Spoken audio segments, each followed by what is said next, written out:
Well, there's been a lot to digest in recent days and weeks. This is one of those things, sometimes a news event happens and I'm like, I got to talk about it. Zeps is on. We got to get out there. We got to get Zeps's perspective immediately, instantaneously. Hot take, first draft of history. I felt like that after the Bondi terrorist attack, for example, where I sort of had a bunch of things that had been welling up that it was time to finally say. And those aren't always perfect, but at least they're raw and from the heart. And I don't know about you, but Malik, how have you been feeling over this Iran campaign? I have felt mostly befuddled a little bit and conflicted. And I got to say, deeply underserved by the media commentary. I'm not sure what I was expecting, but I feel like from places like public broadcasters and legacy news outlets, I get a constant drumbeat of what the latest things that are happening in the war are and how hypocritical the war's aims are and how Donald Trump doesn't seem to be a strategic genius, as if we needed this pointed out. And then on social, I see a lot of ranting and raving about, well, look, I'll give you some examples about, how the evil American empire is up to what it always does, which is steamrolling the bodies of innocent people. And there's no 30,000-foot kind of bird's eye picture of like, what does this moment mean? We've gotten bad at sort of wrestling. We've gotten bad at writing the first draft of history rather than writing the first draft of the thing that is going out right now about the thing right now. It's like we're living in a constant present. There's with no kind of historical context. There's most of what I am hearing on podcasts and reading online and seeing on social is about what the market's doing. If it's a more conventional or conservative outlet, it'll be like, what's happening to oil prices? Is Donald Trump going to get spooked by what's happening to markets? How long is he going to hold on if oil keeps getting expensive? What is the implication on airfares? What is the implication on at the gas pump? Was it a mistake not to bring along the Arab states when Iran responded to the initial invasion by bombing the Gulf states? Then couldn't Trump have put together a coalition of Gulf states and been very careful about not alienating the Qataris and blah, blah, blah? Then there's questions about international law. This is very illegal, but isn't it interesting that Australia and Canada are sort of tepidly supporting this? And so does that mean that we live in a new international law environment? I mean, that's all very important. Then there's the question of why is he going to the war? He's got all these shifting rationales. He said it was about the Iranian people, and he said it was about, getting rid of their long-range ballistic missiles. Then he said it was about regime change, and then he said it was about the nuclear program. Well, after the 12-day war last year, where they went in with the Israelis and they supposedly took out the nuclear program, they emerged from that saying it was a triumphant success. Now they say that the Iranian nuclear program poses a threat, and that's the rationale for this war. Well, which is it? Maybe that war didn't work. And what about the school bombing? Isn't it terrible that children were blown up in a school? Of course it is terrible. I don't want to sound like I'm making light of that, but at the same time, we're now into a multi-week long war, and the Iranian casualties are 1,000, apparently. Every one is a tragedy, but in war, that is a pretty low number when you're raining down that many bombs. And that school, if you have heard about the school bomb, I mean, it's hilarious. But like, if it wasn't so sad, it would be funny.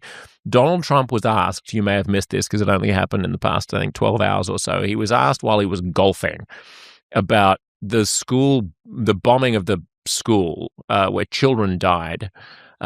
He didn't say, well, the school was actually part of a naval base up until some years ago, and the Iranians carved off part of the naval base. They shrunk the naval base and turned part of it into an elementary school.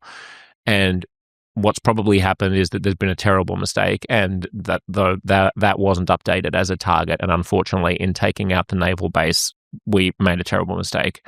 That is probably true. Instead, he said, well, I don't know who shot the school. It could have been anyone who shot the school. Maybe the Iranians did it themselves. They may have. The school, however, was taken out by a Tomahawk missile. And there are only 3 countries that have Tomahawks. The United States, the United Kingdom, and Australia. So if it wasn't the United States, it may have been the UK, but I reckon it was probably the Aussies who took out the Iranian school. So at least Trump has somebody to blame. Mea culpa, ladies and gents. But now I'm doing exactly what I just said we shouldn't do, which is pore over the details as if we're going to find anything useful about the future of human civilization and our lives on this planet by focusing in on the minutiae of the day-to-day squabbles and the day-to-day flotsam and jetsam of the war. There's also a lot of news today about the fact that Trump doesn't seem to know what the duration of the war is, because he said that it's almost over, and then Pete Hegseth said that it's only just beginning, and he said, well, it's both. He said it's a new beginning for a whole new Iran, but in terms of the actual campaign, it's almost over. What's missing from all of this is not some terribly difficult strategic oversight that I believe that I will be able to bring you in these minutes that we share, that's going to pull back the veil and reveal what this will all mean in the vast cosmic mosaic of human history. What's missing is basic humanity and solidarity that would have us focus the Iranian people as the sort of locus of our attention. Where is the care for the Iranian people? I don't mean performative, knee-jerk virtue signaling about how this is a terrible humanitarian attack on the Iranian people, because that's just fatuous bullshit that is going to come from anybody who has an instinctive aversion to using the military to ever do any good. And they would probably have been saying the same thing during World War II when we were fighting the Nazis. I mean actual care. An actual instinct of taking into account who are these people as a people, what has their history as a people been, what is their national destiny as a people, and what impact might this have on that? For me, I think Iranians deserve at least that. They deserve at least a portion of our consideration as we get angry about Trump, or we try to rationalize why he went around Congress or whatever. So let's just talk about that for a moment. And to do so, just to set the stage, I just want to clarify that when I criticize the dewy-eyed left-wing sympathy for this or that civilian casualty, I'm not being selective about which side I'm criticizing, because I'm also not saying that we should be having chest-thumping right-wing militaristic solidarity for the Iranian people's liberation at the hands of the Americans. It's interesting that the opposition to the war inside the United States seems to be coming most vociferously from right-wingers who give even less of a shit about the Iranian people than the neoconservatives or Marco Rubio or Pete Hegseth do. I don't include Donald Trump there because I don't pretend to know his mind. But I suspect that actually in a quiet moment over a seltzer water and a Big Mac, he would probably say, these mujahideen assholes have been having it coming because the Iranian people deserve better. And I suspect he'd probably believe it. So Marjorie Taylor Greene, now I'm quoting. You can always tell when I pick up a piece of paper that I'm about to quote something. Marjorie Taylor Greene, you know her, right? Former Republican member of Congress, head of the Make America Great Again movement, total Trump lapdog until she split with him over the Epstein files, and she was a Trump devotee, and now she attacks him from the right.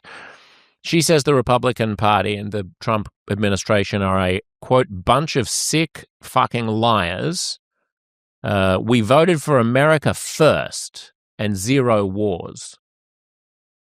The executive director of the American Conservative, which is a magazine, the flagship magazine of American conservatism, writes, this is, quote, an elite-driven war, driven, frankly, by the deep state. Tucker Carlson, former celebrated Trump water carrier and former Fox News host, who's arguably the biggest podcaster on the new right, calls the Iran strikes, quote, absolutely disgusting and evil. And note that this is all because they believe that they should be putting Americans first and not wasting a dime on these Iranians. It's not because they think that Trump's strategy is a misguided way to assist Iranians. It's because they don't think that Iranians deserve assisting. I'm not implying this war is necessarily going to help Iranians. I'm just saying that the focus of our arguments about it should be about primarily whether or not this great and ancient civilization and people and ethnicity, like what impact does this have on them, the ones on whom the bombs are raining down? Not is the bomb going to hit them on the head today, or is it going to hurt a child today? What does this all mean? What does this all mean for them? All of those right-wing potshots at Trump are indistinguishable from what you would expect to be coming from the left. And indeed, the Saturday before last, Jane Fonda, beautiful lady, lovely gal, a gorgeous lass, a bombshell in her day, and also the embodiment of bourgeois anti-war activism during the Vietnam War. They wheeled her out and she spoke at an anti-war rally in Los Angeles, deploring, quote, the horror of Trump's dangerous and insane war. Here in Australia, there's a Greens candidate, a gentleman, he's of Muslim extraction. He's, I think, a Lebanese, well, I don't want to get his ethnicity wrong. But he's a Greens candidate. He describes himself as an award-winning poet. That's in the one-line bio. So you know that anything that he says about this is going to be florid and thought-provoking. So on social media, he posted about the Iran campaign, quote, fucking evil cunts, fuck this murderous fascist empire forever. So I don't know about you, but I think we should give him another poetry award for that one.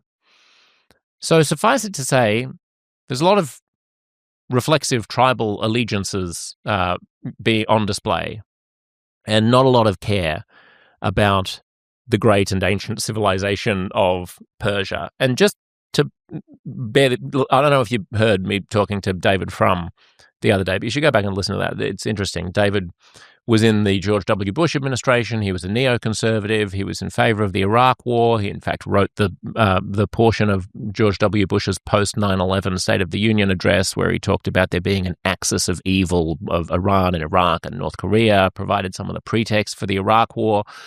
In fact, was in favor of going into Iran or taking strong action against Iran back then, and has since become a prominent anti-Trump conservative and a very measured and thoughtful person about American power and American democracy.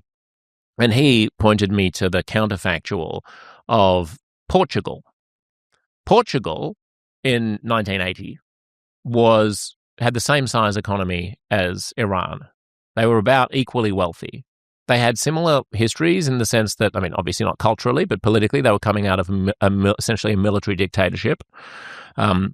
And since then, Portugal has turned into a rich Western liberal democracy, and Iran is now poorer than it was in 1980. There is no reason why that had to be the case.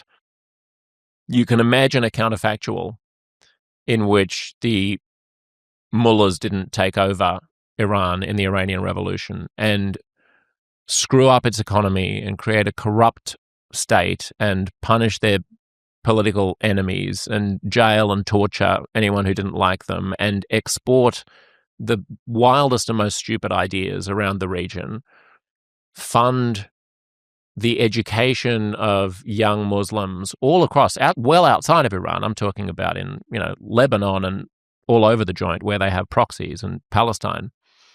Fund the education of young people to convince them that the best thing that they can do is to pick up a Kalashnikov and learn about small arms and go and kill as many Jewish children or American assets as they can via Hezbollah or Hamas or any other of their proxies. They've squandered enormous resources on intentionally creating just shitty little mischief-making, nefarious ways that they can make life difficult for the Saudis, for basically all of the Arab states, and in particular for the United States and its allies, and in particular for Israel. So you can imagine a world in which the Iranian Revolution doesn't happen, and Iran today is, maybe it's not quite as rich as Portugal because it's not in the European Union, but it could be Turkey, right? It could be Jordan, which have much better standards of living. Caveat on Erdogan and his misdeeds there. Of course, the reason why the Iranian Revolution happened in the first place is because the CIA and Western powers had been supporting a dictator who nobody liked, a benevolent dictator, but, the Shah of Iran, you hear about him from the early 50s until he was toppled in the late 70s in the revolution. So it is worth being mindful of the principle of blowback here. We put in the Shah because he's the best person, but then the people don't like the Shah, so the people rise up and they put in someone who's much, much, much, much worse. And here we are 45, 46, 47 years later, and the whole country has been squandered, and we have to go back in and fix the problem that arose because we had been trying to fix a prior problem. So it does give one pause about unintended consequences, which of course is the whole kind of superstructure under which all of the other debates about Iran are taking place. Like, how can we know what exactly it is that Trump is unleashing here? The other obvious remark that comes to mind when we're talking about blowback is the Mujahideen in Afghanistan, where you've got a situation in which, the Soviets go into Afghanistan and the Americans think it'd be a great idea to fund regional proxies to make life difficult for the Soviets and bleed them dry and push them out. And, maybe that was great because maybe it accelerated the collapse of the Soviet Union. Maybe it wasn't so great because those Mujahideen then took over the country and flew planes into the Twin Towers in New York City, a few decades later, less than a few decades later. So you never quite know exactly what the spillover is going to be. But I do think that we should at least be talking about this in the context of what it means for the Iranian nation and the Iranian people, and then the wider region, and then us, rather than starting with either bleeding heart, crocodile tear sympathy about Iranian school children as a pretext of taking another swipe at America and Donald Trump, or on the other hand, rah-rah-rahing about how terrible Trump is because he's not putting America first, or on the other hand, carrying water for Donald Trump because, hey, the Iranians were bad guys anyway, but why didn't he go to Congress, and et cetera, et cetera, et cetera. All of that is downstream, fundamentally, I think, from where my heart has been trying to locate my response, which is, what does this mean for Persians? That being said, let me park that big thing for a moment and say a couple of things about the other stuff as well, just to help us all kind of, know that we're on the same page, or at least consider my page. You don't have to be on the same one.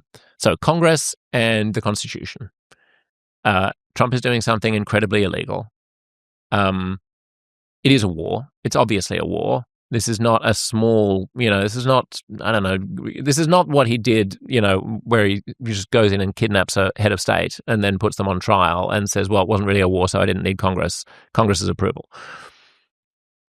In the framing of the US Constitution, the genius of the founding fathers was that they took all of the roles of a monarch and they split them up, and they got 3 buckets, and they put some of them in one bucket and some of them in another bucket and some of them in another bucket, the 3 branches of the United States government, which was basically a way of writing down sort of what Britain was already doing in a de facto way, but then made it much easier for subsequent countries like Australia to conceptualize and articulate the exact way that the Brits had been sort of doing it, because the Americans were like, no, this is how you actually do it. This is how you actually write it down on paper.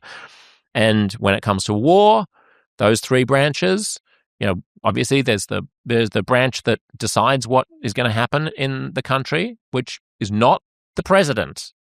That's the Congress. That's the legislative branch. They decide what to do. And then what they decide goes over to, and this is not just in war, this is in everything. This is your little civics primer, in case you've forgotten it. The branch that decides what's going to happen is the people's representatives. Then they tell the president what to do, and the president is the executive. He runs all the things. He has the police and all this kind of thing working for him. All the actual people, the public servants and the postmen and the FBI. And he gets the military, and he then goes off and does what Congress has told him to do. And if there's a squabble, or if there's a disagreement, or if people need to understand, if either of those branches try to trample on the citizens' rights, then you have this third co-equal branch, which is the judiciary, where you can resolve problems and they can decide what the Constitution means and so on. And in the framing of the Constitution, the Founding Fathers thought, okay, well, it makes sense to make the initiation of military force reside with the people in their elected leaders in Congress. That's the deciding bit about what we're going to do as a country. And then the operation of the war passes over to the running everything, to the doing the stuff that Congress broadly authorizes you to do bit, which is the president. Trump is not the first president not to go to Congress and ask permission to go to war. But it's the first time in American history that such a large military campaign has been undertaken without even an attempt to go to Congress, or even a fig leaf about why not. I mean, this is black and white, unconstitutional. He is breaking the law. I hope that it is somehow tested at the Supreme Court. It would be extraordinary to me, not that I'm a legal expert, for the Supreme Court to side with some arcane precedent when the violation here is so flagrant. I mean, he has said, he's called on Iran, he's called on them for unconditional surrender. How does unconditional surrender arise in any situation other than warfare? There's no you don't go out and buy a coffee and accidentally get into a conversation about the barista's unconditional surrender. Like, unconditional surrender only happens when one thing is going on. That is war, my friend. There's no other scenario in which you insist that your adversary unconditionally surrender. Maybe a board game, maybe a very enthusiastic, multiplayer board game. But then I don't think that's what Trump's talking about. So he had to go to Congress, and then maybe international war is a little bit more ambiguous. David Frum certainly thinks it is. Of course, he comes from a worldview that sort of poo-poos international law in the first place, or at least poo-poos the types of pointy-headed, wonky international lawyers who proclaim themselves to be the embodiment of what international law means. Because to people who do poo-poo international law, they just think it's a game rigged by a bunch of countries that have no regard for rules in order to constrain the actions of countries that have much more of a regard for rules like ours. And they're not entirely wrong about that. If you think about which countries which countries have a greater respect for process domestically, that is, it is Western liberal democracies. And you could argue East Asian countries as well have a great respect for process. But so the idea that you would have a bunch of sort of slightly corrupt and cynical countries at the United Nations deciding that they're going to make it impossible for countries that believe in democracy, liberalism, and process to expand democracy, liberalism, and process to more countries, because that's in violation of rules in a context in which nobody else gives a shit about the rules apart from the people being constrained by the rules by other countries who actually don't care about rules except when it's pragmatic for them to do so in constraining us. That's, I think, the kind of shape of the anti-international law argument, with which I have some sympathy, but not so much sympathy that I think it's okay in the United States that one man in the United States, one man who's not even authorized inside the United States to make these decisions, let alone international law, should just be able to launch a war against his own constitution. And anyway, not good, not legal, not okay. But that can't be the end of the story. It can't be. We've got to be able to hold some shades of grey here. Like, we're losing our capacity, if we ever had it, to not be tribalistic and black and white about everything. Got to think about these things in a bunch of different ways. First, the Iranian people and the Iranian nation and the Persian civilization and their destiny, plus the other ethnicities in Iran. I don't want to completely, ignore everybody else, the Kurds and Druze and Yazidis or whoever else is there. So first, them. Second, what does this mean for the entire region? Third, you can bring it back to us and say, what does it mean for international law? And fourth, and only fourth, I would say, what does it mean for America domestically? Although if you live in America and you're worried about, American democracy, you're allowed to reprioritize that. But I think for everybody else in the world who's yelling on Instagram and posturing about this, that is the correct hierarchy of consideration, regardless of where you fall on any of those issues. So here's the but. Here's the bit that comes after the but, after having stated all of those qualifiers about international law and domestic law. This is something audacious. It may not turn out to be audacious.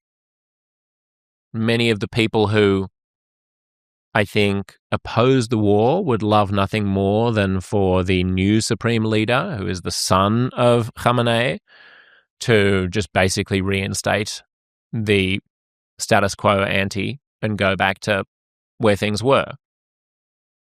That would be, I think, a terrible tragedy and probably second only in badness to the whole country falling apart into a civil war that expands into a regional war.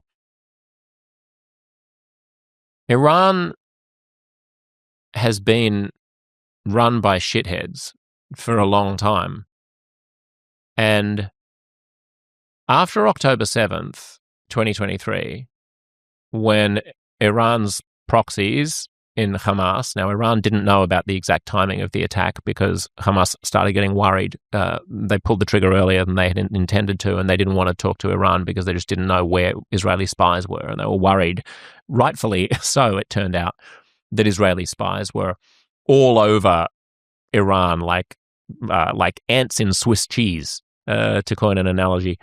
And when we saw the exploding pages in Hezbollah and the mobile phones, and then the taking out of the Iranian, I mean, it was so obvious that the Israelis for years had been building up the capacity to pull off a decimation of Hezbollah and Iran itself.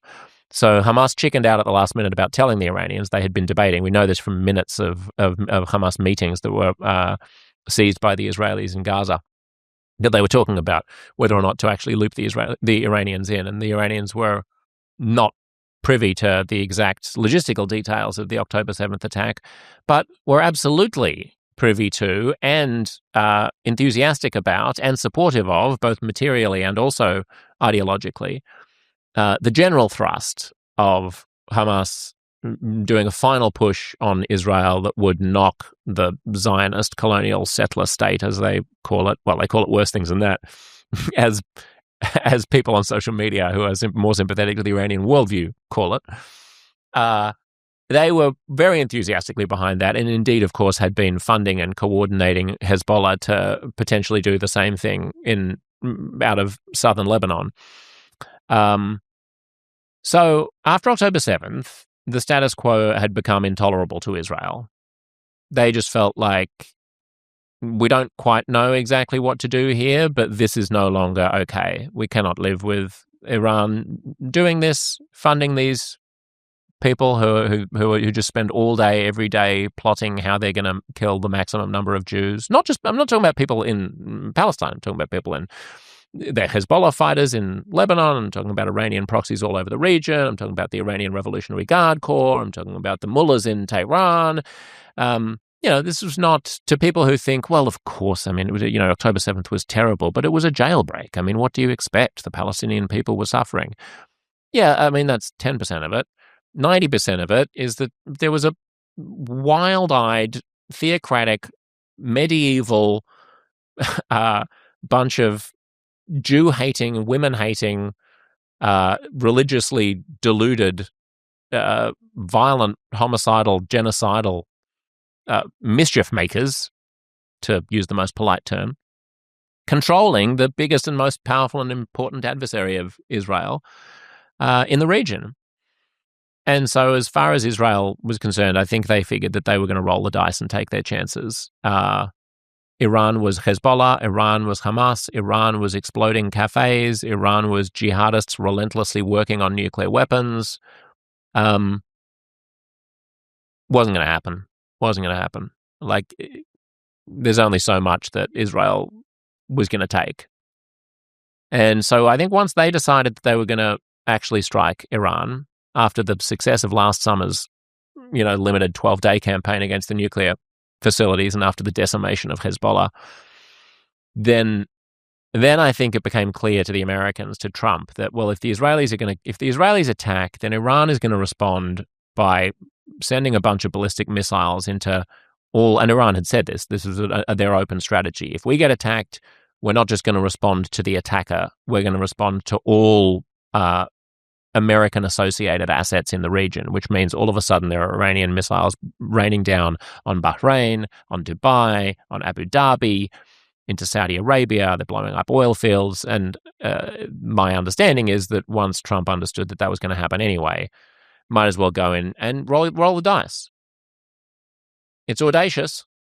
They've been a pain in the ass, not just to America. This isn't like, oh, yeah, well, they're a pain in the ass to us, but we're a pain in the ass to them, so who's to say what's right or wrong? No, they ask any Arab, ask one of the 400 million Arabs across the Middle East how, what contribution the Iranian regime has made.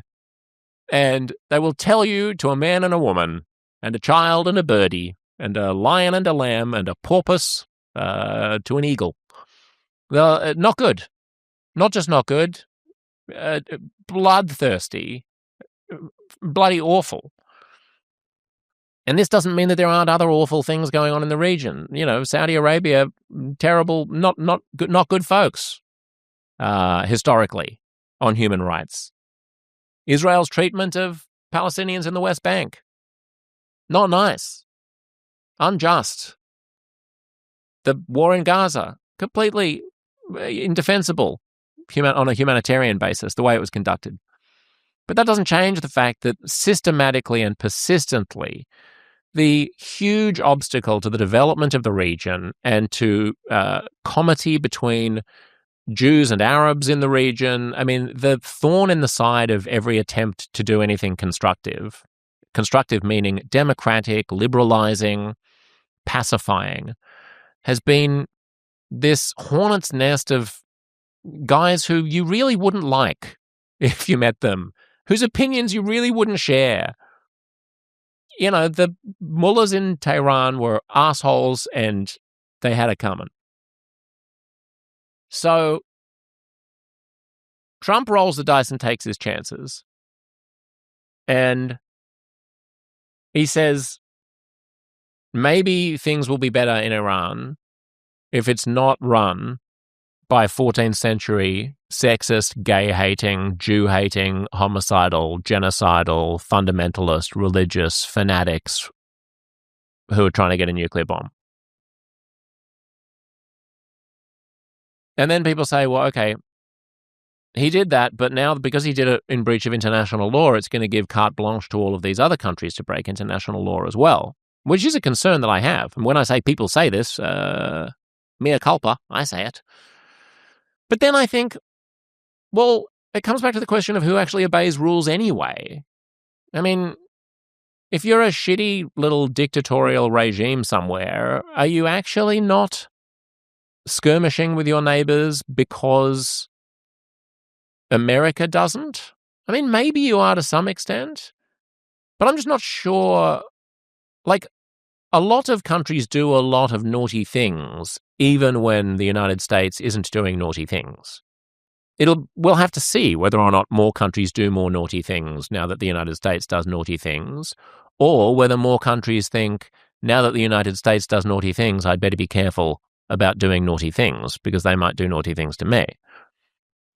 The obvious sort of glaring, frightening analogy is China and Taiwan, which, has been bandied around. Well, if America can do this in contravention of international law, if they can bomb Iran, what's stopping China from using the same rationale? To be honest, I don't think the Chinese Communist Party needs much of a rationale for trying to take on Taiwan, apart from the rationale that they've had ever since the Communist Revolution in China, which is Taiwan is ours and it's part of the mother country, and there will be reunification one day. I heard a conversation on the radio, on public broadcasting, about what is the difference between China taking on Taiwan and America's rationale for taking on Iran? Like, how is Iran a different case from Taiwan? And the reporter was saying, well, I mean, really the only salient difference is that, so Taiwan is more stable, and it has I guess a more sophisticated democratic process than Iran does. So that might provide some pause as to why it would be legitimate to take out Taiwan. And I was driving my car and I was thinking, you got to be shitting me. Seriously? That's the best you can do about why there's a difference between Iran and Taiwan? That Taiwan is stable and democratic? That's the only difference? What about the fact that the Iranians have been paying for bombs to blow up in cafes, for people to be radicalized all over the region, they've been spreading small arms across all of these crazy groups. They've been paying for the groups to indoctrinate yet more groups. They are absolute, unalterable, Jew-hating, woman-hating, Western civilization-hating, America-hating maniacs who divert all of their country's resources into causing mischief and trying to get nuclear weapons. That doesn't come up on your sophisticated, public broadcaster, political, geostrategic reporters' cap when you're thinking about why there might be a difference between the moral legitimacy of going into Taiwan versus going into Iran. So yes, just parking that on international law. International law matters. It should always matter. It just may not matter as much as everybody thinks. And we shouldn't talk about international law as if it doesn't also matter when people are a bunch of giant assholes. I'm talking about the Iranian leadership, a bunch of giant assholes who torture dissidents and pay medieval religious perverts to indoctrinate young kids all over the Middle East, that the best way to spend their time is to pick up a Kalashnikov and learn how to rig small arms and munitions to inflict maximum civilian casualties. That also isn't good, as well as breaking international law not being good. Interesting to note on Australia and Canada and other medium-sized powers that have sort of backed the war. The language is interesting. If you actually listen to it, like, the people have said, "Oh my goodness, I can't believe countries like Australia are backing the war." When you go back and listen to what the Prime Minister said, he said that he supports the United States' attempts to prevent Iran from getting a nuclear weapon. He didn't say technically he supports the war. He didn't say he supports regime change. He didn't say he supports the liberation of the Iranian people. He didn't say he supports the removal of long-range ballistic missiles from Iran. He didn't say that he supports the killing of the leadership. He said he supports. He basically just repeated something that we've said a lot, which is that we support America's attempt to denuclearize Iran. But he said it at a moment in time at which everyone thought that it meant that he was supporting the war. So I thought that was moderately canny. So, bringing this back to the Iranian people. Iranians are, it sort of sounds fatuous to say that they're a great people, and it maybe sounds slightly racist to other people who aren't Iranians to say that they're great people. Like, isn't everyone a great person? But no, I mean, some civilizations do really well, and some civilizations are retrograde, shall we say. There's no reason why the Persian civilization, let's call it that, should have been ruled by such regressive dickheads for the past nearly half century as they have been. Iranians are successful everywhere in the world. Like go to any country in the world and look at the Iranian community. They're a bit like Jews. They're a bit like Koreans. Go to any city, find the Koreans, find the Jews, find the Iranians. They're always doing well. They're always doing well. So, I mean, imagine if Iran today was as if the Iranians of Los Angeles had the natural resources of Dubai, or pick some other oil-rich Gulf state that's comparable to Iran, and combine it with the economic dynamism of the Gulf states and maybe the sort of development ethos of a Turkey. It would be the defining country of the region. I mean, it would be far and away the most opulent and progressive and sophisticated and cosmopolitan country. It's also relevant that Iranians are people. They're not just people. They are a people. So when people think about, our misadventures in the Middle East in recent years and Afghanistan and Iraq, well, Iraq was a bunch of lines drawn on a map by some Europeans who knew nothing about the place after the First World War. And if you'd asked an Iraqi who they were, perhaps prior to Saddam Hussein taking over, but maybe even after, they wouldn't say, I'm a proud Iraqi. They'd talk about their family, they'd talk about their clan, they'd talk about whether they're Shiite or whether they're Sunni or whether they're Druze or whether they're Kurd. That was not a country, certainly not a people. Same with Afghanistan, a bunch of tribes who have different languages, and you've got Pashto and Urdu, and you got the people who live in the Waziristan mountains, and it's sure you can try to reform that country, you can try to give that country opportunities, but at the end of the day, it's not a country. Ask a person in Afghanistan who they are. You're going to talk about kin. I'm going to talk about the state of Afghanistan ruled out of Kabul. Iran is a country for the Iranian people who are a people who have had a country there for thousands of years. It's a civilization. So similarly to, it's a bit the same with sort of Palestine, like at the risk of getting myself in trouble. I'm not demeaning the existence of Palestinian national aspirations, but if you take any Palestinian, any adult Palestinian today, and you'd asked their grandparents, who are you? They would have talked about tribe, family, kin, and maybe then they're Arabs. I mean, Palestinian is just the name that has been made up for the Arabs who happen to be in the part of the Middle East where, after the Ottoman Empire lost the First World War, the British controlled a mandate that they called Palestine, and then Israel got started, and because they hated Israel so much, and that they wanted that bit of land back, and so those Arabs identified themselves as Palestinians. Doesn't mean that their aspirations to live free and equal lives in a state of their own are illegitimate. National aspirations come up legitimately all the time, but they're new. They're new is the only point. In Iran, we're not talking. You take any adult Iranian and you ask their grandparents who they are, and they're Iranian. You ask their grandparents, they're Iranian, and their grandparents, they're Iranian, and their grandparents, they're Iranian. So I'm curious about, what does this audacious, illegal strike do, if anything, to the future of Persia? I don't know that. I don't know the answer to that question, but I know that we should be sparing more of a thought for it, and we should be sparing more of a thought for the thorniness of the predicament of Iranians. They're in a position that is not dissimilar, actually, and I'm pivoting now from questions about them as a people to them as a tool of our conversations and our geopolitics.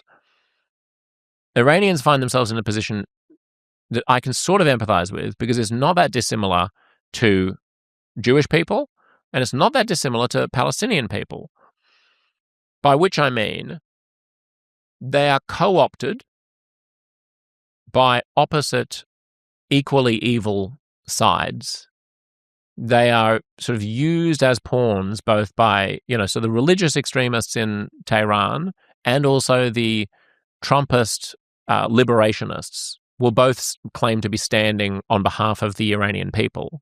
And the actual center of gravity of Iranian public opinion is fuck you both. Like, we don't want either of you. We don't want Trump and we don't want the mullahs. And similarly, the Palestinian center of gravity, the moderate center of gravity perhaps, is we don't want Hamas and we don't want to be subjugated by Israel. Are those our only choices? Like, can't we not have that? And same with Jewish people. Jewish people are like, most Jewish people around the world are like, screw Netanyahu, screw the occupation of the West Bank, screw the way that the war in Gaza was conducted, and also screw all of you who are saying that all of that means that we don't get to have a state within the borders of the state that we were given in the 40s. And screw all of you who are so selective about the way that you criticize the Jewish people's right for, self-determination against all of the other people's rights for self-determination that you think are noble. So there are quite a lot of these, there's a handful of these peoples who find themselves constantly torn and pushed and tugged and, nudged in various directions and co-opted by cynical people who are trying to use their plight or in some way, in some self-serving way. They're used as other people's playthings. Jews get used as, pawns for other people to make big points about Zionist conspiracies globally or the bloodthirstiness of the Jewish state or whatever. There are subtexts all over the place. The Palestinians probably have the worst of it of any population in the world in terms of being used as playthings. They are pawns, not just for, right-wing Israelis who want to have a boogeyman that they can cynically use to their political advantage. Not mentioning any names, current Prime Minister. But they're also equally abused and used as playthings by Arab leaders all over the Middle East who want them to be suffering because they like having a thorn in the side of Israel and they will not take a single Palestinian into their own country because they have contempt for them. And they know that that it plays well on the Arab street to have a distraction that everyone can get angry about and put a target on the Jews back in Israel instead of having to account for their own corrupt regimes across the Arab world. So you cop it from both sides when you're these people. Other similarities between Jews and Palestinians and Iranians is that they have to deal with extremists claiming to act on their behalf, which, trust me, is frustrating. The Iranian people have to constantly be told that it's their noble calling as the Iranian people to spread the glory of the revolution across the region, and that's why they're paying for all these, proxies in Yemen and Lebanon and in Gaza. And, most Iranians are like, what, screw you and your revolution. I wasn't even alive when your stupid revolution happened. You're just a corrupt old bunch of religious dickheads. Give us an economy. Give us peace. Similarly, Jews are always, most Jewish people are like Netanyahu and Smotrich and Ben Gvir and all these right-wingers in the Israeli coalition who are talking about the great destiny of a greater Israel and, stop it.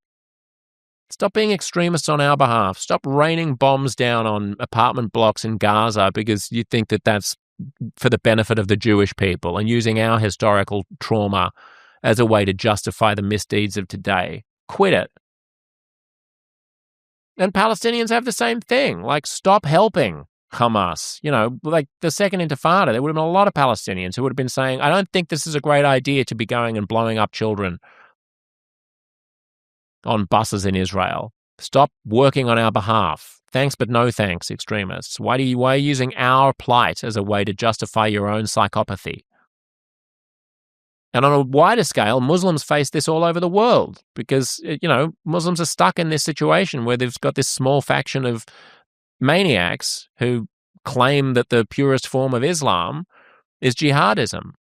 So after something like the Bondi terrorist attack, it's not only a traumatic time for the Jewish people, it's a traumatic time for the Muslim people as well, Well, like, why do we have to have these stupid extremists claiming to act on our behalf? So I feel personal, maybe more than most, empathy as a Jew for Iranians and for Palestinians. There are parallels. And another common thread between those three peoples is that their future is precarious.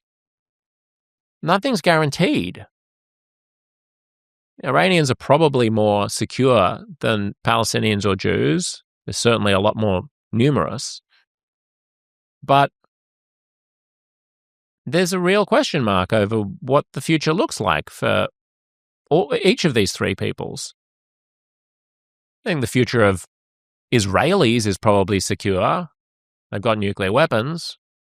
But the future of the Jewish diaspora is not at all secure. I wouldn't be at all surprised if in 20 or 30 or 50 years, most Jews in the world have had to leave and go back to Israel, or maybe the United States might be the exception. We'll see what happens with the far right's embrace of anti-Semitism. But the daily indignities of being Jewish are obviously becoming more and more. And certainly the daily indignities of being a Palestinian in Palestine have gotten much, much, much, much worse in recent years. I mean, appalling. I'm thinking of the way that the current right-wing Israeli government has used the cover of the Gaza war and these other conflicts as a way of clamping down on the rights of Palestinians in the West Bank in particular. And the future of the Iranians is uncertain. What's going to become, this sense of like, what's going to become of us? Why are we going through all this? Is this a moment of possibility and aspiration, or is this a moment of degradation and terror? What's around the corner?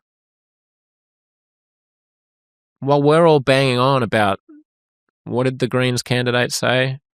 Fucking evil cunts, fuck this murderous fascist empire forever. Okay, great, mate. Good on you. Hope that gets you elected in, whatever super Muslim electorate you're running in, just to be reflexively anti-American about everything and essentially defending a status quo that has caused so much bloodshed and mayhem and has stolen the future of the Iranian people for almost half a century. But America bad, Trump orange bad man. Fuck the murderous Zionist empire, colonial settler pigs. Of course, Trumpists are just as unsophisticated and find it just as difficult to think about shades of grey.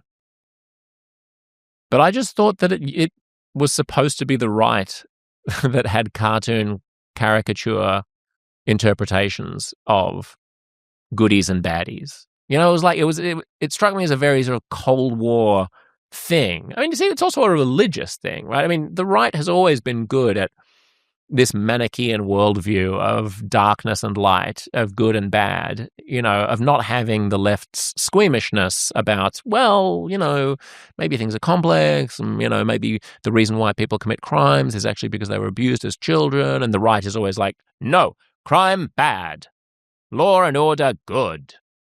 Ronald Reagan, America good, evil empire bad.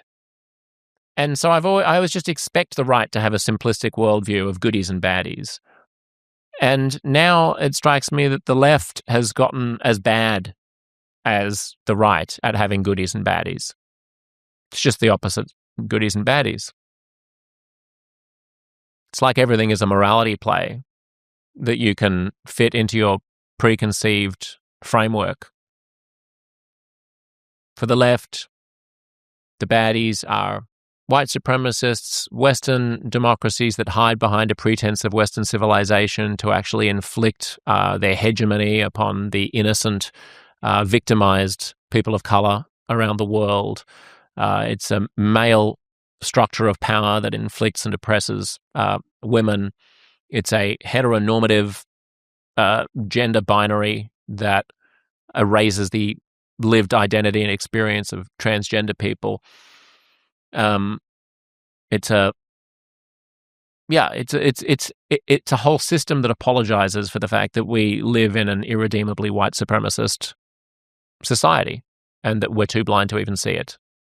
I mean, that seems to have become the main left-wing narrative. So when something like the Gaza war happens, it's easy. There's a clean, articulate white guy in a suit raining bombs on poor, huddled people of color. I mean, could you get a better emblem of that is going to trigger our post-colonial guilt as leftists in the West? It was perfect. And similarly here, you've got a buffoonish, mega-wealthy, crass American, ignorant of the world and world politics, not strategic in his thinking, inflicting fire and fury on, no, I don't want to say brown-skinned people, Iranians, people of color. Let's muddle on that question. But, you know, it fits into the framework either way.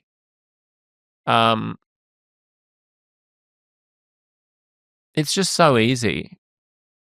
It's just so fatuous. It's just so tiresome. It's just so boring.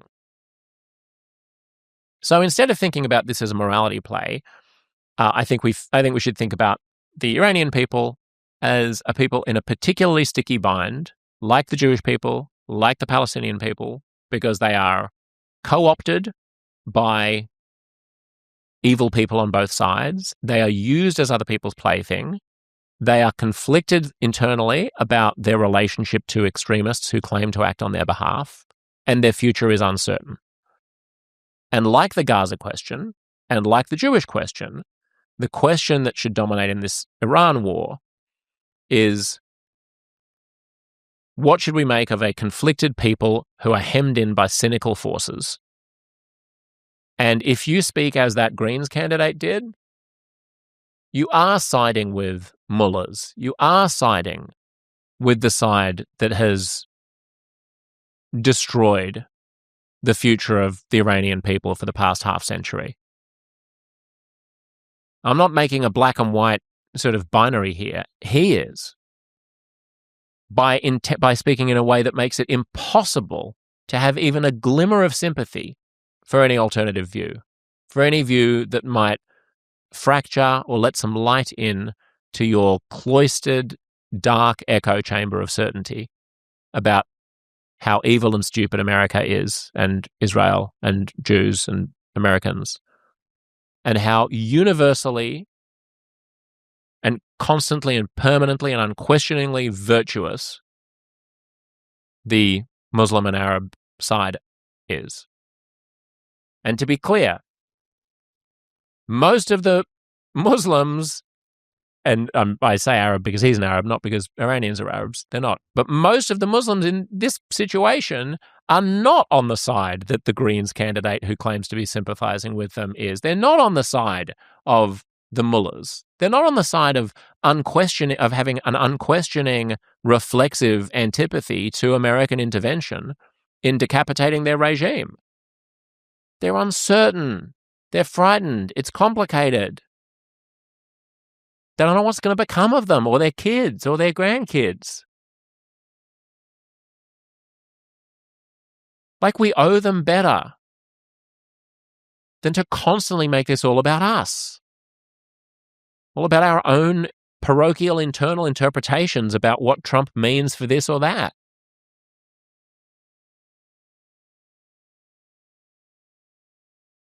I think we have an opportunity in moments like this to grow up a little bit, not intellectually, but just empathically.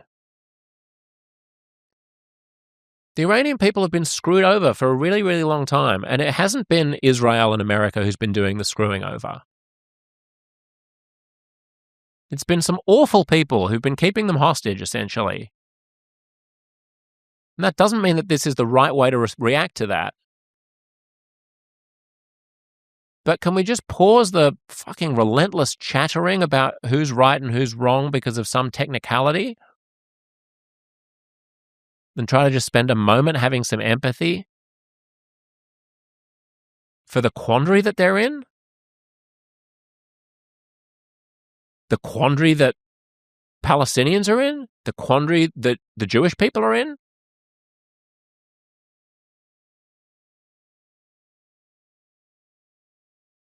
I had a conversation this morning with my daughter, who has her first test of her life, her first exam. She's in 3rd grade.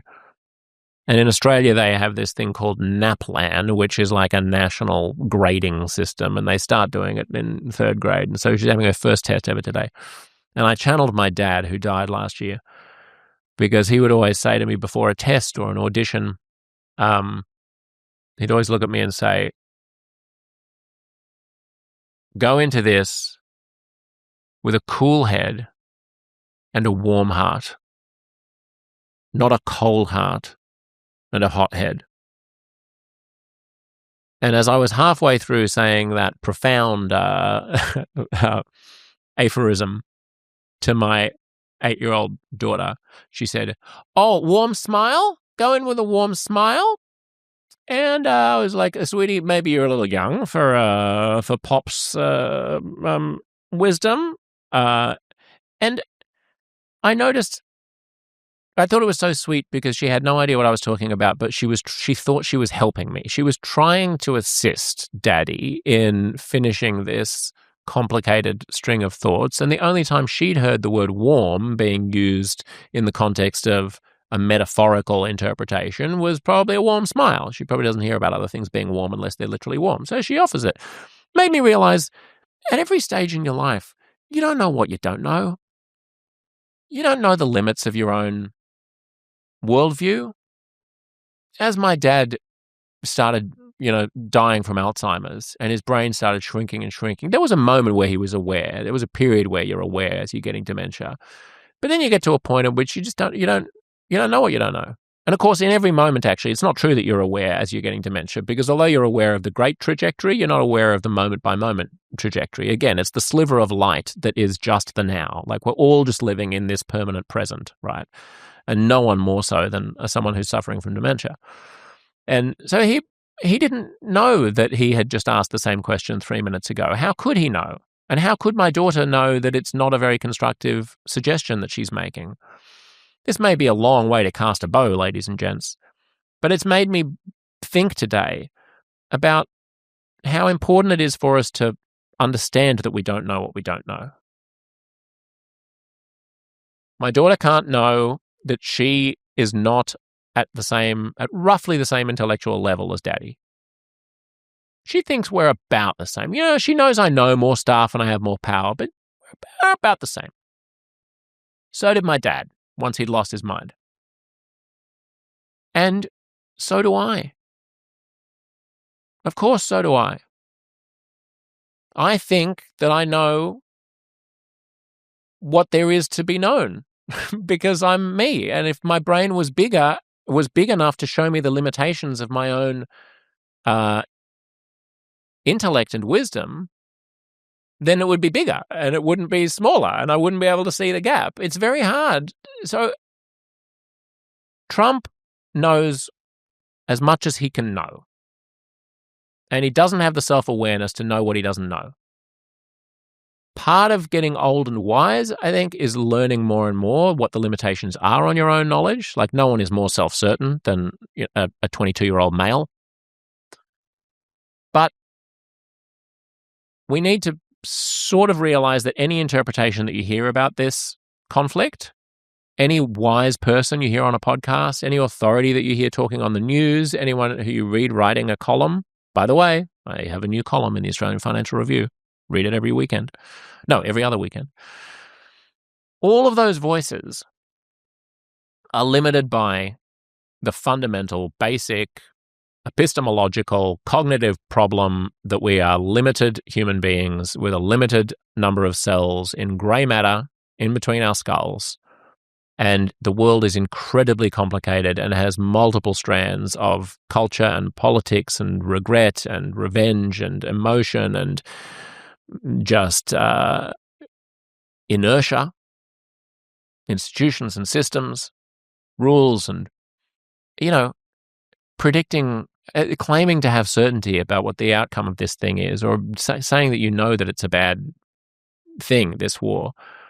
It's beyond the ken of mere mortals, which is why I've chosen to revert back to a sense of, I guess, loving kindness towards the Iranian people and a refusal to jump on any bandwagon about whether the war is a bad idea. Yeah, okay, quibble about the legality of it. It's definitely illegal. Raise concerns about American democracy, raise concerns about international law. All that's fine. You can have those conversations. We just shouldn't have been having those conversations first. They should be the fourth and fifth conversations, not the first and second ones. But it feels better to hate on Trump than to try to have some empathy for the potentially momentous undertaking that the Iranian people are undergoing right now. Final thoughts. I think this war will be good for Israel and terrible for Jews, as much of the Israeli government, which I think is true of much of what the Israeli government does. It reinforces every stereotype that anti-Semites have about Jews. They're pulling the rings. They're puppet masters who actually they just whisper in, Donald Trump's ear and get him to do all of their nefarious bidding for them. They're violent and bloodthirsty. They don't care about human life, especially not the lives of non-Jews. They're nefarious behind-the-scenes players. There's a Zionist conspiracy that is always warmongering, causing all the wars in the world, to quote my fellow countryman, Mel Gibson. Another random thought, if it turns into a civil war and puts pressure on Europe the same way that the Syrian civil war did, then it will be incredibly challenging for liberal democracies across Europe and will embolden the far right. So fingers crossed. I mean, that's the obvious reason why you wouldn't roll the dice like this if you were a sane president.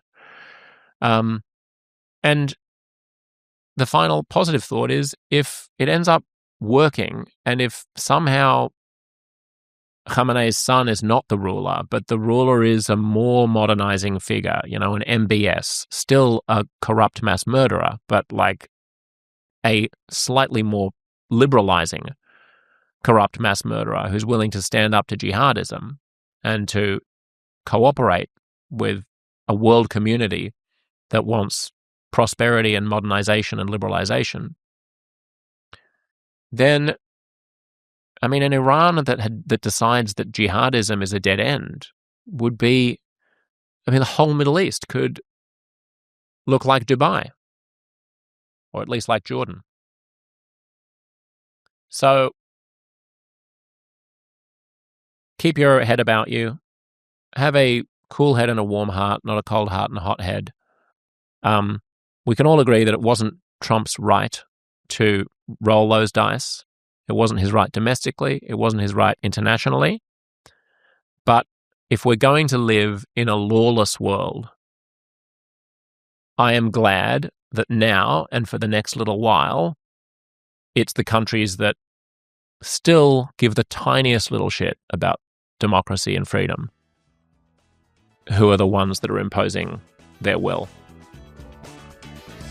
Take care. I'll see you next time.